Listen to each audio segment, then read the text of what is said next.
Good morning, everybody. Welcome to another episode of Ball with Bo. And today I'm going to play general manager for all 32 NFL teams, and we're going to do a mock draft. So, this is not a mock draft in which I'm saying, hey, I think this guy is going to be the selection here. This is who I would take if I were the general manager.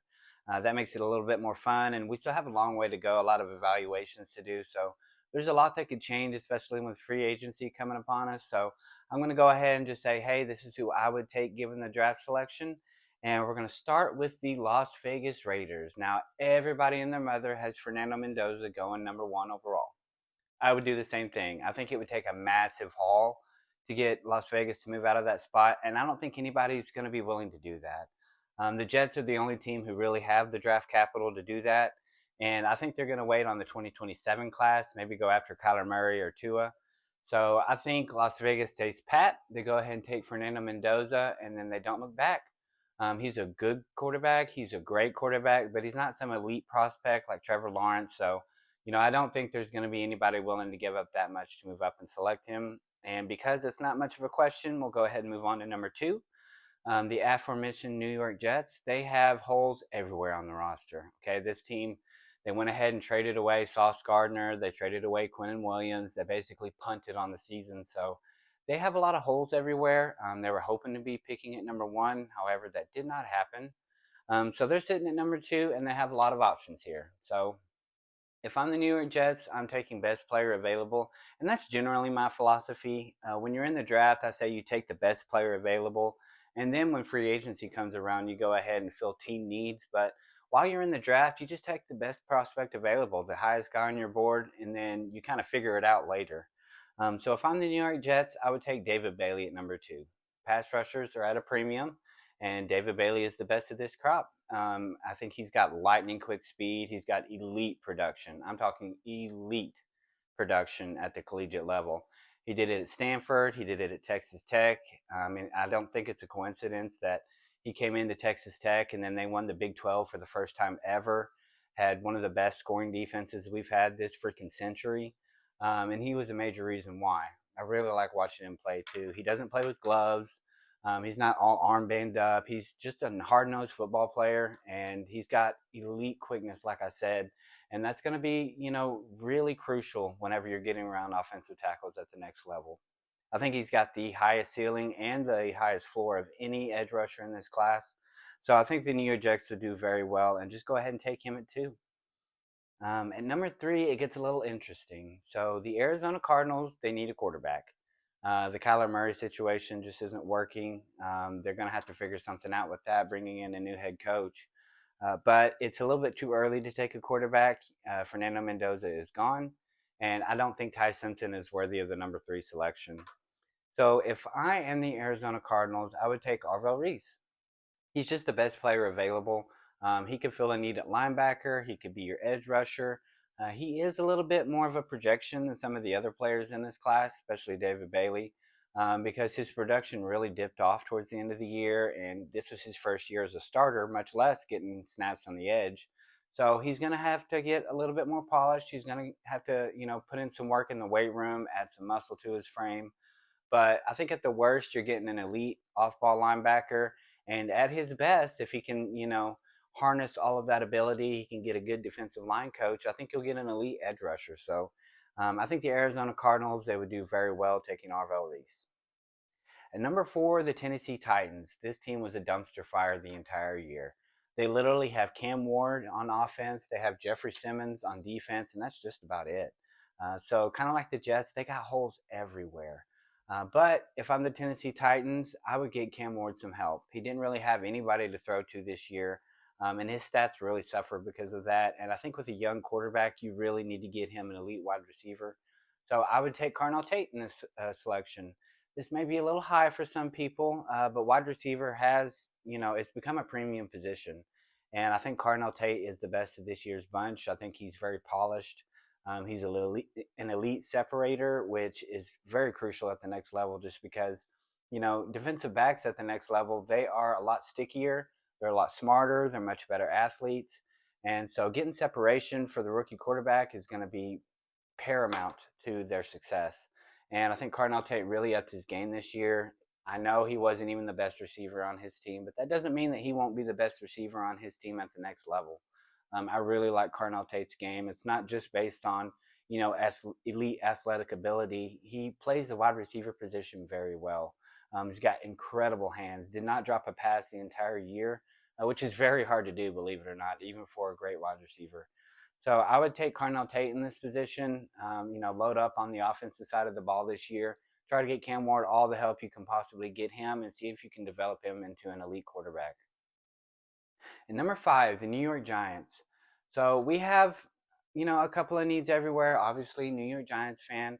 A lot of people have us taking a wide receiver. I say take the offensive tackle, just because I think we can get a really good wide receiver in the second round, early in that second round range, like a Zachariah Branch or Chris Basil II. But offensive tackle is a huge need, and that's something that, we take a great offensive tackle. He can be a stalwart starter for the next 10 years.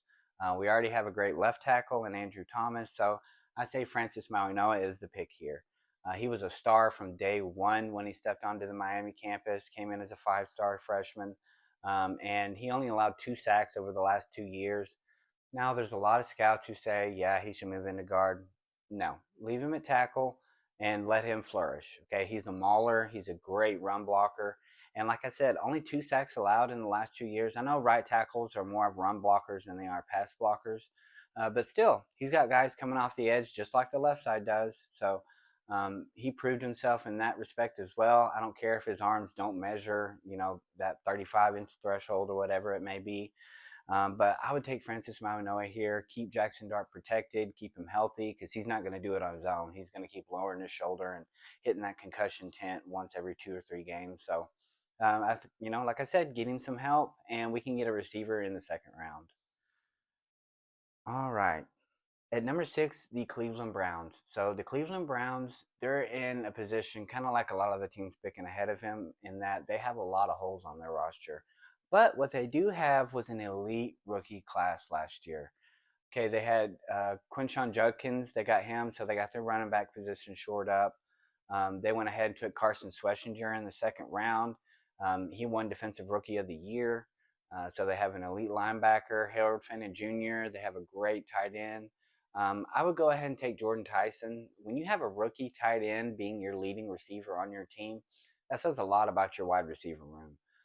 They're going to need playmakers. They don't have the quarterback position figured out yet. Shedeur Sanders got some starts towards the end of the year. Dillon Gabriel, he got some starts towards the middle of the year. But again, it's a little bit too early to select a quarterback with their first pick. And I think Jordan Tyson would be a good fit here.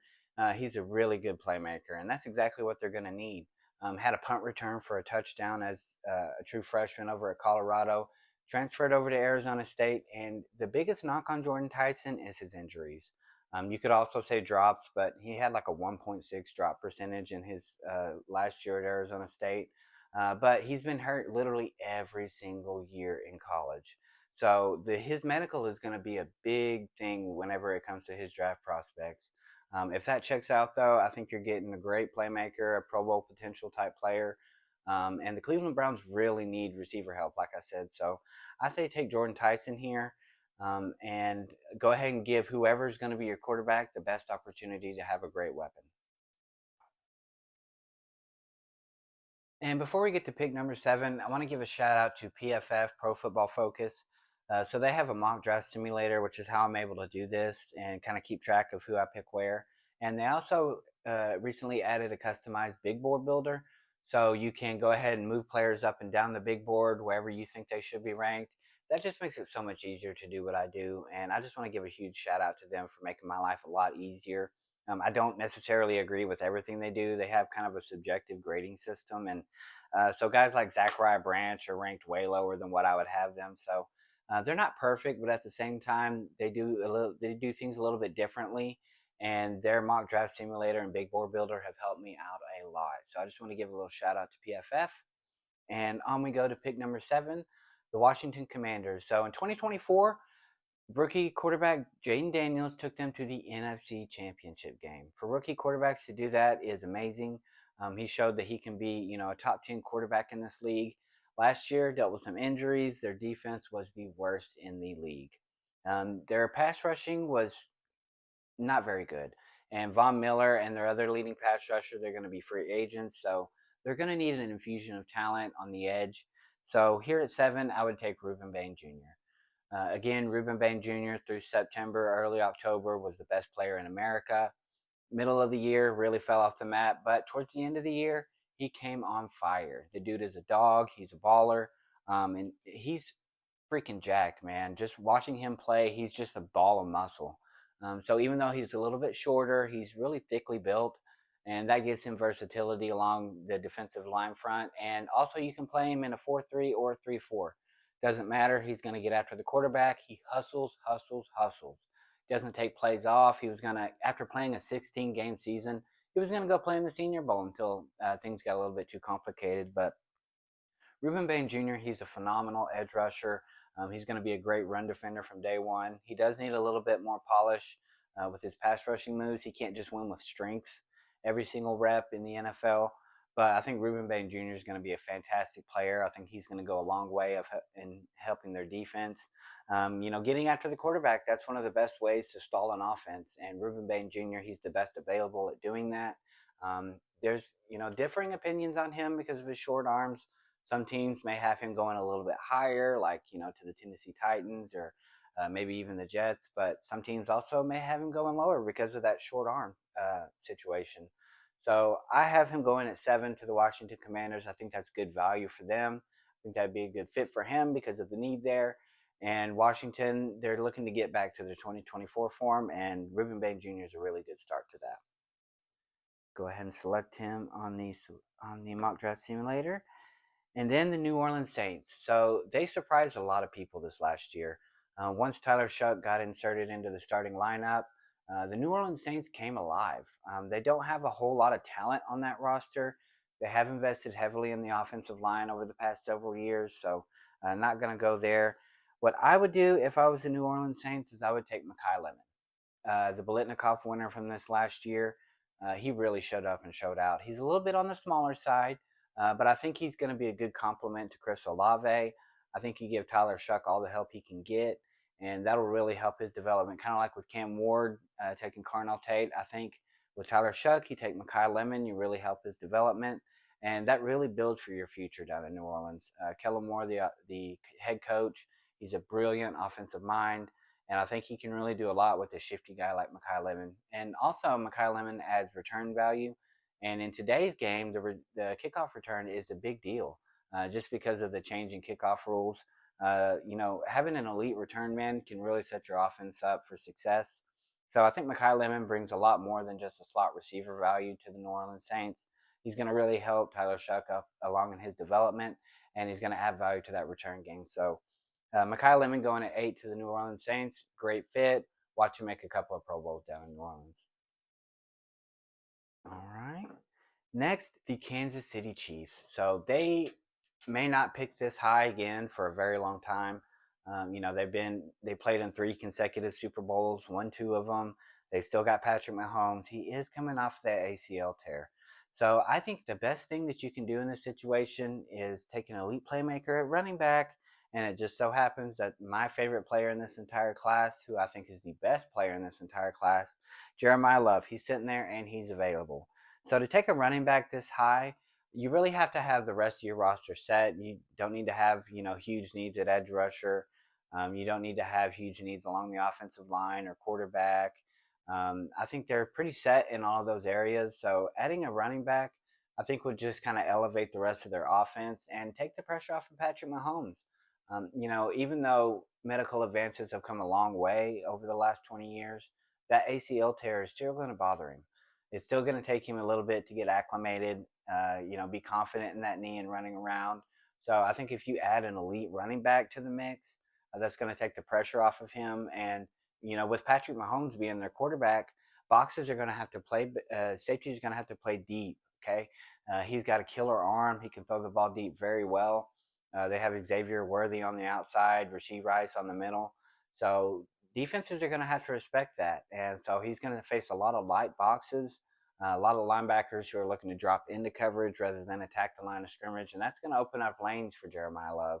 And, those multiple 90-plus yard rushes in college. That bodes very well for his NFL future. That's something that, that breakaway speed is not something that many running backs in the NFL have. So I think this is the perfect situation for Jeremiah Love to go to. And why would you not want to go play with Patrick Mahomes? But, like I said, lack of needs elsewhere. And, really ready to make a playoff push in 2026. Take Jeremiah Love and watch him help your offense. Next, we have the Cincinnati Bengals. They can't seem to keep Joe Burrow healthy, and he's a top five quarterback in the league whenever he is healthy.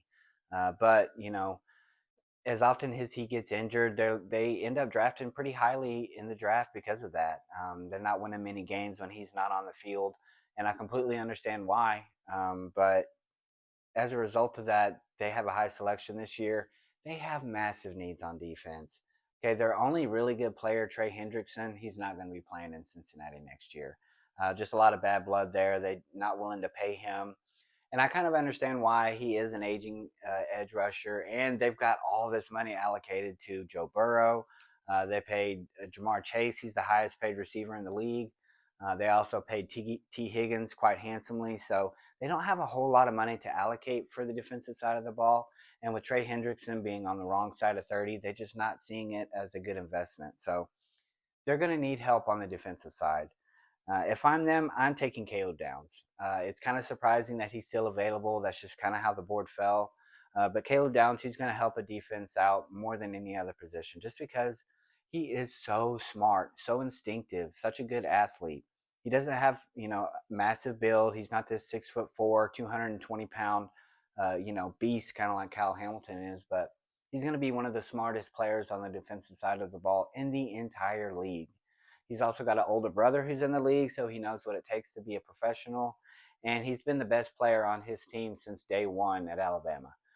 Caleb Downs, great playmaker as well. Teams don't target him very often um, just because of how good he is, but he still was able to have 2 interceptions in each of his years in college.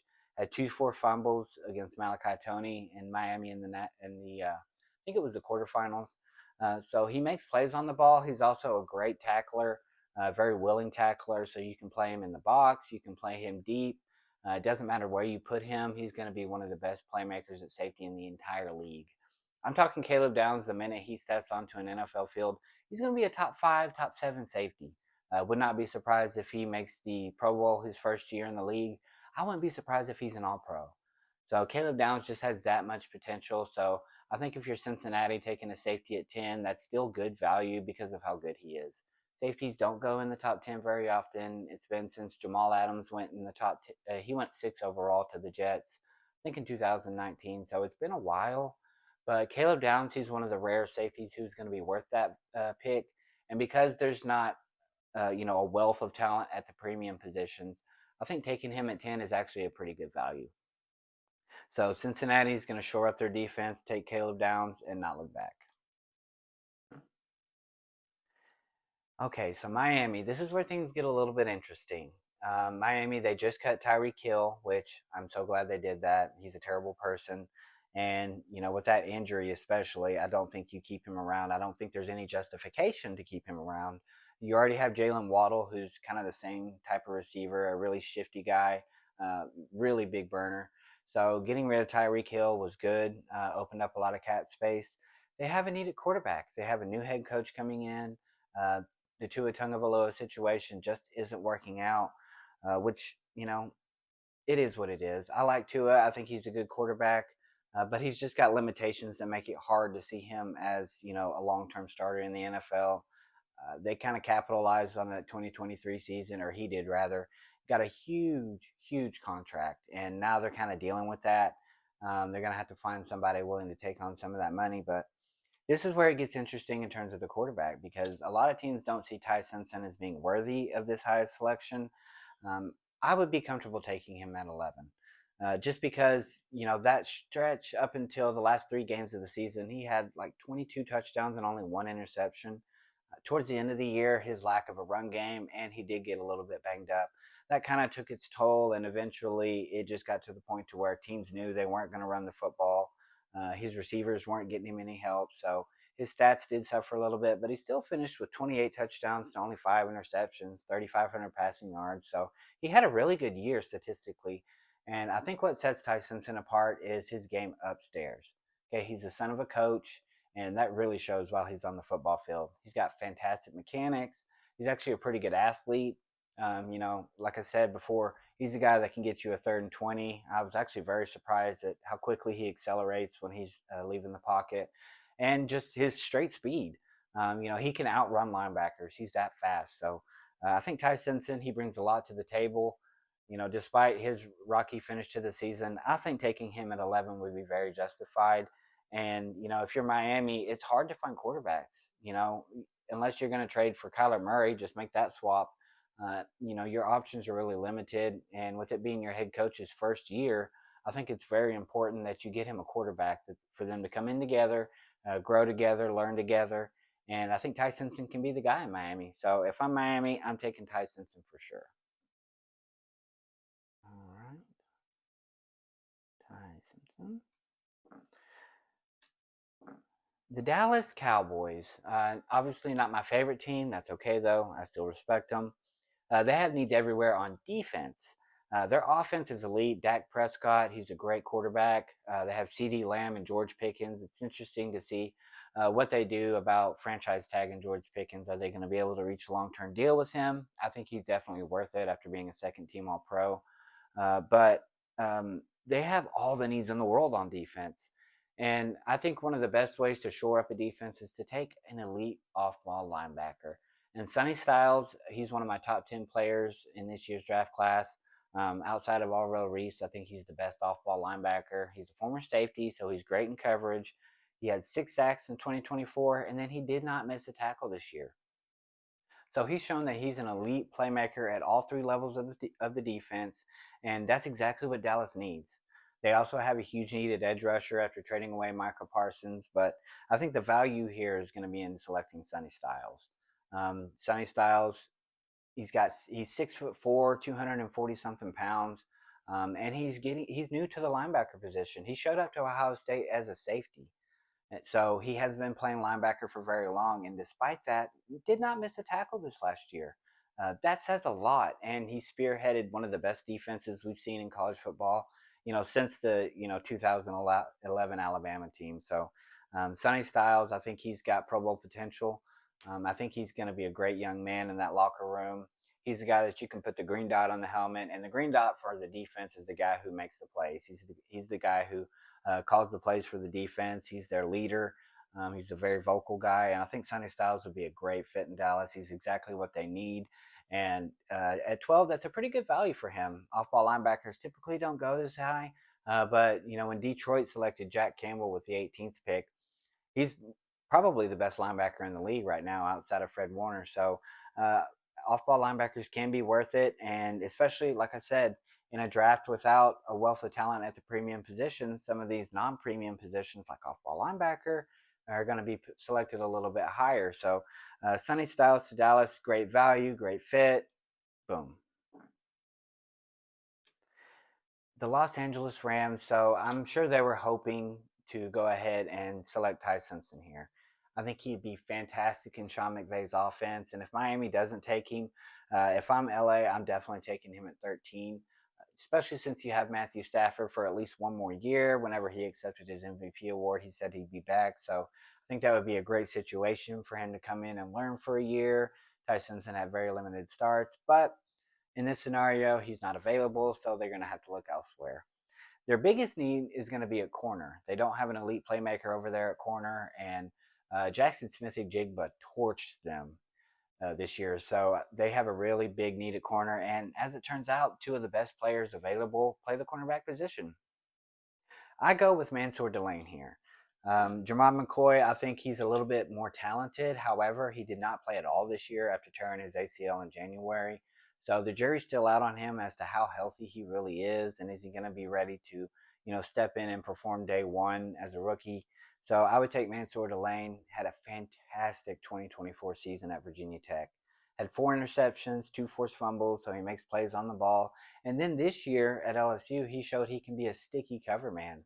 He didn't have a whole lot of interceptions, just 2, but He was the best cover guy in the entire FBS at the cornerback position, and he did that in the SEC. So he can do it against elite playmakers.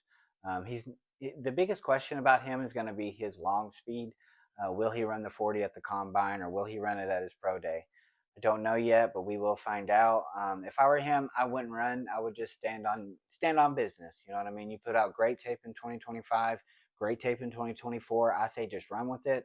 Don't give teams reason to not select you that high just because you ran a little bit slower 40 times. So if I'm Mansour Delane, I'm not going to run the 40, and I would be a great fit up in Los Angeles. Like I said, fantastic team. They only have this pick because they traded back with Atlanta last year. They traded up to take James Pierce Jr., which looked great at the time. He had 10 and a half sacks. Now he got arrested for several felonies. So we'll see what goes on with that. But either way, Mansour Delane, he's going to be a great fit in LA. They really need a playmaker on the outside in the secondary. So Mansour Delane, that's good value as well. And next we go to Baltimore. Baltimore was one of the biggest disappointments this year.